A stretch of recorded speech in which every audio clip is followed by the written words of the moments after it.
আসসালামু আলাইকুম আঙ্কেল। ওয়ালাইকুম আসসালাম। তো বাবা, তোমার রেজাল্টের অবস্থা কি? না আঙ্কেল, পাশ করছি আর কি মোটামুটি।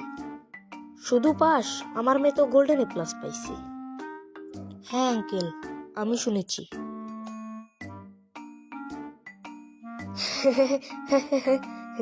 এই বেয়াদব ছেলে, মোবাইলে কি দেখতেছো? না আঙ্কেল, আপনার মেয়ের টিকটকের নাচানাচি দেখতেছি।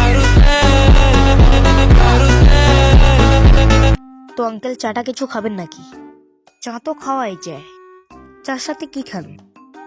এমনিতে তো আমি শুধু চা খাই, আর অন্যের বাড়িতে গেলে চার সাথে বিস্কুট, মিষ্টি, কেক এসব খাই।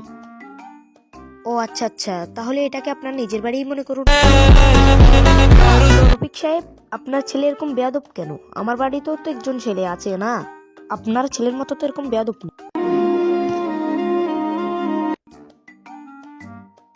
হ্যালো, কোথায়? ও আচ্ছা, দাঁড়া দাঁড়া, আমি এক্ষুনি আসতেছি। কিরে বাবা, কই যাস? না বাবা, আঙ্কেলের ছেলে আমাদের বসুরহাট আরডির নিচে একটা মেয়ে নিয়ে কট খাইছি, তাকেই বাঁচাইতে দেখতেছি।